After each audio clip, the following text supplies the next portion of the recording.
Olá, bem-vindos ao Jornal da Justiça, o Direito à Saúde baseado em Evidências. Esse programa que tem o patrocínio do Centro Cochrane do Brasil. O Centro Cochrane é a base internacional da colaboração Cochrane Internacional aqui no Brasil, que é um conjunto de cientistas, mais de 20 mil cientistas de alto nível, que trabalham para mapear o conhecimento daquilo que faz mais bem e possa fazer mais bem do que mal à saúde das pessoas, tanto em termos de diagnóstico, como prevenção e tratamento. Então, os interessados em saber o que funciona, o que não funciona, o que é seguro, tanto os profissionais da saúde quanto os pacientes, podem acessar a publicação da Cochrane, que é a Cochrane Library, né, no site do Centro Cochrane do Brasil, www.centrocochranedobrasil.org. Clica lá em Cochrane Library e você vai ter essas informações. E aqui no programa, então, nós divulgamos a existência dessa melhor fonte de evidência, segundo as melhores revistas médicas do mundo, que são as informações das revisões Cochrane. E nós vamos falar aqui hoje sobre evidências na saúde e nos problemas respiratórios das crianças. E nós temos aqui uma pessoa da melhor qualidade nessa área, professora de pediatria da Escola Paulista de Medicina, da Universidade Federal de São Paulo e hoje professora de Medicina baseada em Evidências na Escola Paulista de Medicina da Unifesp, co-diretora do Centro Cochrane do Brasil conosco e coordena conosco a pós-graduação em Medicina baseada em Evidências, que é uma das poucas em todo o mundo. Eu diria que é uma das melhores do mundo. Professora Edna Marico Silva, nossa querida colega, professora adjunta da Unifesp, uma grande pediatra. Se eu tiver filhos pequenos de novo, eu vou pedir que ela cuide deles. Pena que ela não esteja se dedicando tanto ao consultório, mas está fazendo um trabalho fantástico em criar profissionais da saúde de alta qualidade para trabalhar com a melhor ciência existente. É isso, Edna, que você faz atualmente? Tentando passar um pouco da questão da importância da prática da saúde baseada em evidência, né, em que o Dr. Álvaro sempre fala, né, causar tudo que nós praticamos na área de saúde, desde um exame ou mesmo de um tratamento, tem efeito colateral. E nós temos que ter absoluta certeza que o benefício vai superar o malefício. Isso é uma coisa que eu aprendi com ele e que é realmente um mantra que a gente deve levar na prática da saúde. Perfeito. E hoje a Edna está interessada em falar, equacionar as evidências no diagnóstico e no tratamento e na prevenção das doenças respiratórias na criança, né? Já nós estamos aqui no mês de maio, o frio está chegando, né, Edna? Os mesmos hospitais particulares não têm vaga para as crianças, né, que estão procurando. Existe vacinação para muitas das doenças, existem maneiras de se fazer prevenção. Então, Edna, a palavra é sua. O que você gostaria de falar de evidências que o telespectador pode incorporar? Porque se for mais velho como eu, vai aplicar para os netinhos. Se for uma pessoa mais jovem, vai aplicar nas crianças. Não é? De forma que essas informações são úteis para todos aqueles que estão nos assistindo.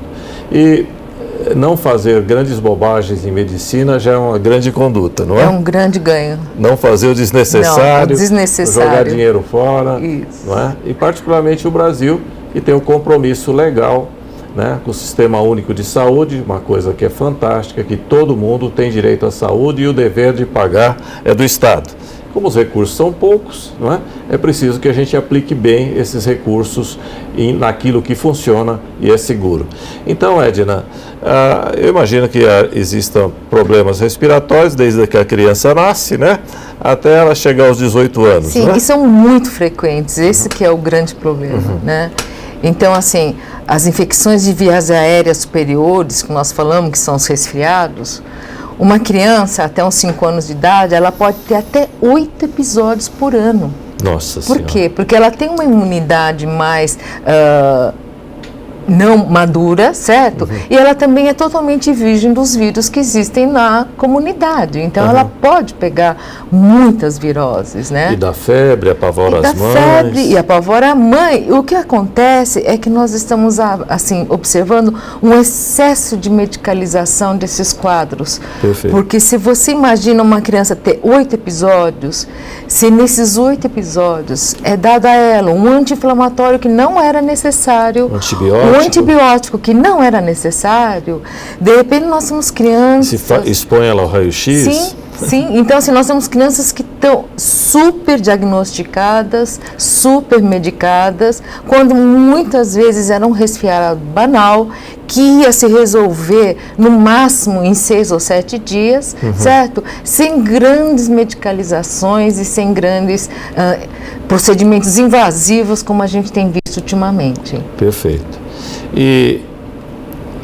Mas tem umas mais graves também que assustam um pouco o médico, não é? Então, o que acontece é que, na verdade, as pessoas perderam um pouco o bom senso da gravidade da doença de uma criança.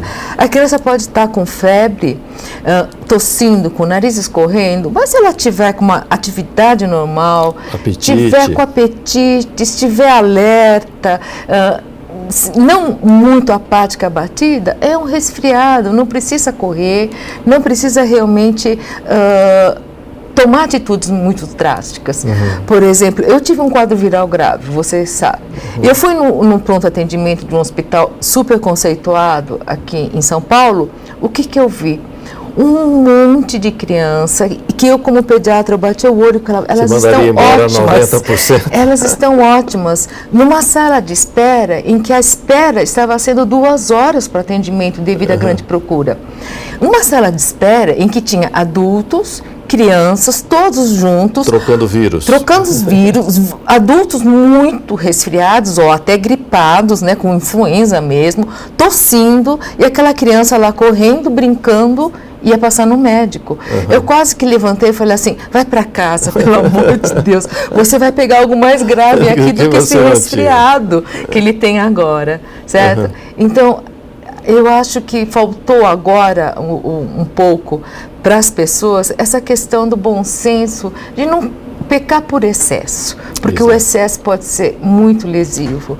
E em papo de elevador, sabe esse papo de elevador, você fica ouvindo umas histórias que realmente não dá para concordar. Por exemplo, existe agora um super diagnóstico de sinusite em criança. E sinusite em criança, primeiro que é um quadro não muito habitual, porque a criança ainda não tem todos os seios da face formados. Uma criança com menos de 6 anos de idade, ela ainda não está com os seios da face totalmente formados, né? E o exame fica difícil de interpretar. Sim, o exame é difícil. Então, assim, já faz uns 8, 10 anos que a Sociedade Brasileira de Pediatria, a Sociedade Americana de Pediatria, a Internacional de Radiologia, o diagnóstico de sinusite em criança menor de 6 anos de idade é clínico. E tem que ser descarga nasal persistente há mais de 10 dias, tosse com piora noturna, tá? Por descarga posterior, isso, por deglutição, tá? Ou uma criança que estava com resfriado e subitamente apresentou uma piora da febre e da atividade, ficou apática. O estado geral dela caiu. Se ela tem essa história, provavelmente é uma sinusopatia e não adianta tirar raio-x, porque o raio-x é muito difícil de ser feito nessa faixa etária e ele é pouco conclusivo. E expõe a criança à radiação. À radiação. Então, há quase 10 anos, nós sabemos que criança menor de 6 anos de idade não precisa fazer exame radiológico e que criança maior de 6 anos de idade só é necessário quando realmente existe alguma dúvida, certo?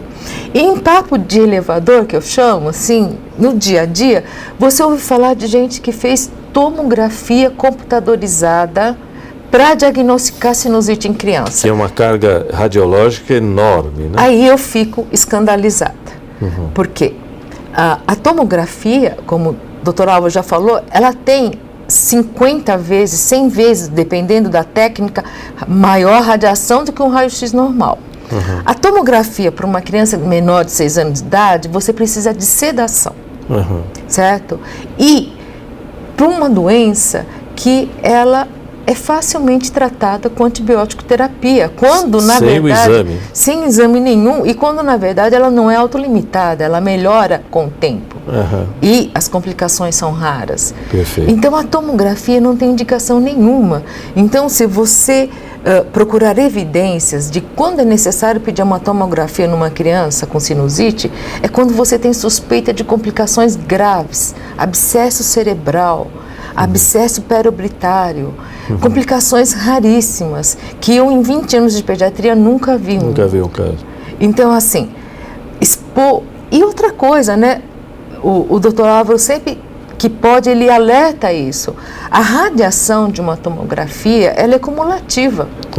Uma criança, ela tem menos proteção a essa carga radiativa e ela vai ter muito mais oportunidade até chegar à vida adulta e à velhice de tomar outras cargas que talvez sejam necessárias. Então, para que expô-la a uma radiação que é cumulativa e que está ligada a leucemia e que está ligada a câncer do sistema nervoso central, certo? Desnecessariamente. Perfeito. Então, a medicina realmente é para reduzir os riscos das pessoas. Não para aumentar. Para aumentar o risco, não é? E, Edna, também quando se vai tratar essas crianças, né, mais por medo, né, e para a segurança do médico e não da criança, se dá antibiótico de uma maneira, e se dá também medicação para tosse e tal. Existem evidências que tem que se fazer. Nós estamos partindo para uma sociedade extremamente medicalizada, né? E realmente não é necessário tanta medicação. Antibióticos, já existe evidência que ele não previne complicação. Então, assim, eu sou resfriado, vou tomar um antibiótico porque para não ter uma complicação. Existe uma revisão sistemada Cochrane que não tem indicação porque ela não previne. Você tem que tratar se você tiver infecção, você está com a pneumonia, você está com a otite média aguda, você está com uma complicação que não é tão frequente quanto nós pensamos. A maioria dos episódios são virais e vírus não tem tratamento específico. E outra coisa, então, antibiótico só quando tem indicação e diagnóstico de complicação bacteriana definido. Outra coisa é tratar sintomas e não a doença, né? Então, o que nós temos para os resfriados e para a gripe são sintomáticos, né? Não existe uma doença específica para lidar com o vírus, né? Então, por exemplo, febre, temos antitérmicos. Está com dor devido ao processo inflamatório, então temos os analgésicos. Mas eles são só necessários se os sintomas estiverem realmente comprometendo o dia a dia, certo? Então, assim, a criança está resfriada, mas ela está com atividade normal, não dê nada. Hidrate, dê muito suco de fruta natural, certo? Ela vai gostar, né? Que ela vai gostar e não vai estar tomando droga. Então, por exemplo, até febre, uma febre que não está ultrapassando 38,5, não necessariamente você tem que dar um antitérmico. Só se a criança estiver se sentindo mal devido à febre. Você cansa de ver criança que está com 38 e está brincando, deixa ela, porque a febre também é um mecanismo de defesa do organismo. Perfeito. Né? Então, o que nós temos que trazer é bem-estar. Eu não resisto a perguntar isso, porque eu vejo o Brasil não tem controle de prescrição de corticosteroides, né?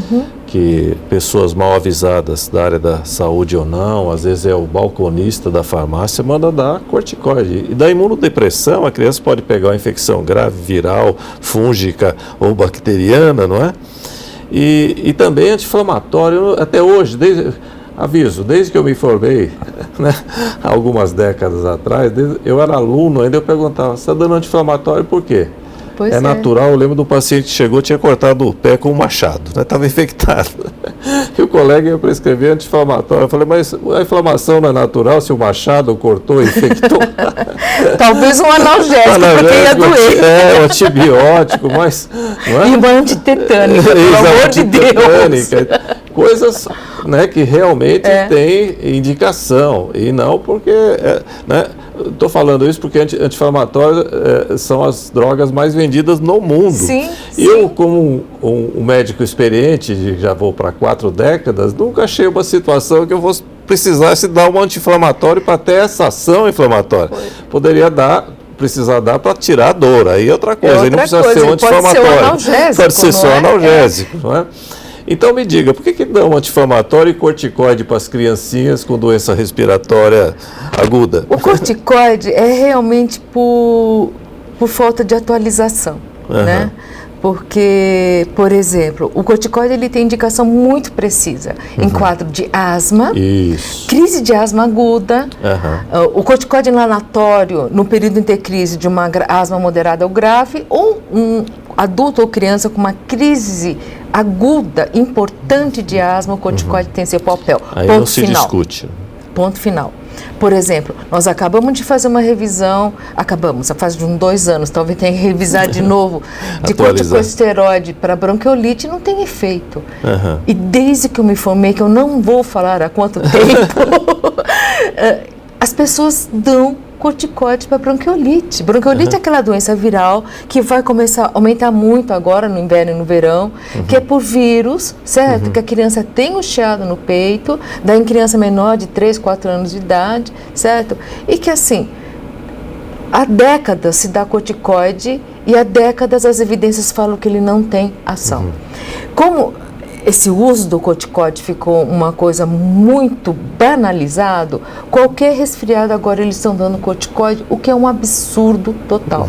Eu não sei qual que é o maior absurdo, dar corticoide para qualquer resfriado ou dar antibiótico. Os dois são absurdos. Exato. Por isso que você tem que ter um pediatra de confiança. Com certeza. Por isso que o pediatra precisa ser bem informado, por isso que ele precisa ser bem pago, né? Porque eles estão deixando a profissão também, porque é uma profissão assim, desgastante, não é?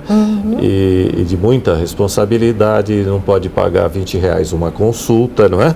Quer dizer, você está pondo a coisa mais importante da vida da pessoa, que são seus filhos, né? Para alguém tratar e não está pagando o trabalho, nem a formação, nem o desenvolvimento, a educação continuada, etc. Né? Depois também não se pode reclamar, não é? É lógico. Então aqui a minha homenagem, meu respeito aos pediatras bem formados, que são fundamentais para o futuro do Brasil. Né? E você estava falando também, as crianças começam a tossir. E aí, faz o que com a tosse, Edna? Pois é. Infelizmente, as evidências dizem que nenhum medicamento tem efeito realmente para tosse. Então, os velhos e bons xaropes que tem, desde a época do bonde, tem propaganda de xarope no bonde, não é verdade? Eles não têm comprovação científica de eficácia. Tá? Então, nem os mucolíticos, nem os expectorantes, eles não mudam o curso da doença e eles causam um pouco de melhora muito insignificante de sintomatologia. Então, o que eu costumo dizer e é interessante é que para tosse irritativa, quando você está resfriado e a garganta raspa e você tem aquela tosse seca, existe evidência que a glicose, o açúcar ou o mel tem um efeito de alívio. Aí a criança vai gostar de novo. Né? Sim, então nós concluímos que as nossas avózinhas que eram espertas, né? Que elas davam pra gente chá com mel, não é verdade? Ou colherada de mel quando estava com dor de garganta. Ela saía toda Pois pimpona, existe em evidência. Cochrane de mel. Perfeito, de uso de mel. E que faz mais bem do que mal, se alguma coisa. Sim, com certeza não vai ter tanto aditivo químico quanto um xarope de farmácia. E outra coisa, né, que é uma coisa cultural, daí a importância desse tipo de informação para o leigo, né, é que as pessoas vão ao médico e querem que faça algum pedido de exame ou que receite alguma coisa para ele. Né? E cria uma pressão, né? Muitos já chegam e falam, vem aqui para fazer uma tomografia na cabeça desse garoto aí, que eu acho que ele está com sinusite, quer dizer. Eu acho que as pessoas deviam ficar felizes quando elas saem do médico e ele não pediu nenhum exame e não deu remédio, porque tá bem. Eu falo, quando eu era pediatra, que nós fazíamos a consulta, falamos, nossa, tá ótimo, tá ganhando peso, ele tá bonitinho, ele é muito esperto, tá feliz, a criança tá ótima, lá no final, a senhora não vai me dar nenhum xarope? Alguma coisa para abrir o apetite? Sim, que não existe, né? Não existe nada para abrir o apetite. Então, eu falo que não é culpa da população, talvez foi culpa da cultura médica mesmo, a medicalização. Mas a gente precisa reverter esse caso, né? Então, muito menos medicamento e menos exame, é isso que a sociedade precisa. E os gastos são enormes. Enormes. Né? O desperdício, a Organização Mundial de Saúde, ela estima que $1 bilhão são gastos mundialmente, anualmente, em doenças como diarreia e resfriado, em que não necessitariam das medicações. São sintomáticos, que alteram muito pouco o curso clínico, e esse 1 bilhão poderia estar sendo investido, por exemplo, como você já falou em programas anteriores, em vacina. Pois é. Por exemplo, vacina tem evidência que a influenza protege a criança de 6 meses a 2 anos de idade, que é a época vulnerável. E o que a gente vê? A data da campanha de vacinação foi adiada 2 vezes porque não cobriu a população. Ou seja, os pais não se preocuparam de dar vacina. Mas se tivesse prescrito um anti-inflamatório, eles iam comprar. Um corticóide, eles iam um xaropinho. Aí ele iria comprar, com pagar certeza. do próprio bolso e expor as crianças ao risco daquele medicamento totalmente desnecessário. Por isso que o diagnóstico e o tratamento tem que ser baseado em evidências científicas de qualidade. A ciência existe para isso. E a gente fica, às vezes, estudando 4, 5, 6 anos para obter uma resposta se aquele tratamento faz mais do que nada. Não é? Se um xarope faz mais do que um melzinho que a vovó já dava, não é? E se aquela febre precisa ser tratada? Tem uma revisão Cochrane também que mostra, né, que convulsão febril, não é? Não precisa de medicamento que não posterior. Precisa de nenhum medicamento, e se você medica, de repente a criança começa a ir mal na escola, ela fica desatenta, ela não consegue aprender, não é? Então a natureza, meu caro, você que está sentado e nos assistindo, ela levou 2 bilhões de anos para chegar à fórmula que é você, né? A esse protótipo que vai progredir. Nós somos aperfeiçoados, não precisamos de tanto medicamento. Pode deixar que a natureza faz isso. E você vai só precisar de um tratamento se esse tratamento fizer mais benefício do que malefício, e isso é o que o bom médico faz, fazendo uma boa história, te ouvindo, fazendo um interrogatório que a gente chama complementar, não é?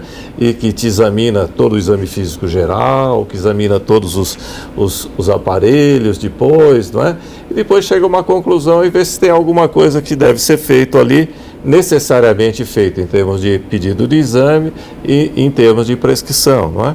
Então você tem que ter um médico da sua confiança, que seja bem informado e que se atualize e que tenha capacidade crítica e que não vai dar valsa do interesse comercial, né, de quem está vendendo produtos para a saúde que não tem base em evidência científica. Esse é o papel da Cochrane, é mapear o conhecimento existente e ver o que é necessário, o que é desnecessário, e com isso ganhar eficiência em termos de saúde para que o nosso pobre dinheirinho seja capaz de tratar o maior número possível de pessoas e que você com isso socialize a boa assistência médica, de forma que não basta ser médico, precisa ser bom médico, e os bons médicos praticam a medicina baseada na melhor evidência científica. E isso não é segredinho, né? A Cochrane publica todo mês pelo menos 300 mapeamentos na área da saúde do que deve ser feito, o que é recomendável que se faça e o que não deve ser feito, não é? Essa é a finalidade desse programa, que tem um objetivo de criar uma cultura de tomada de decisão baseada em evidências e não baseada em axologia, não é? Axologia é o que a maneira que está funcionando hoje muita coisa no Brasil. Futebol, eu acho que assim é melhor, etc. Mas se não tiver gol, você não ganha o jogo. Então o gol é um tipo de evidência, né? Fazer firula não adianta, e não adianta fazer firula com a sua saúde. Tem que se tomar decisões que diminui o seu risco e aumente a chance do seu tratamento dar certo. Esse é o papel da medicina baseada em evidências, é o papel da Cochrane. Isso ainda é mais importante quando você está lidando com crianças, né, com o futuro.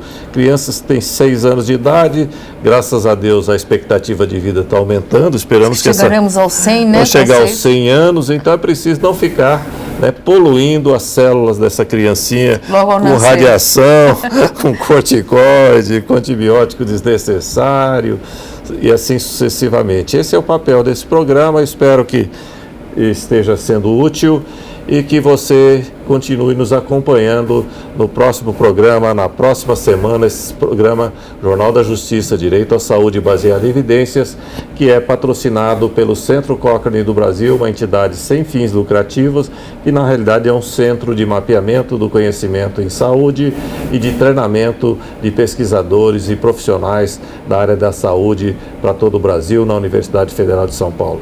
Até o próximo e muito obrigado.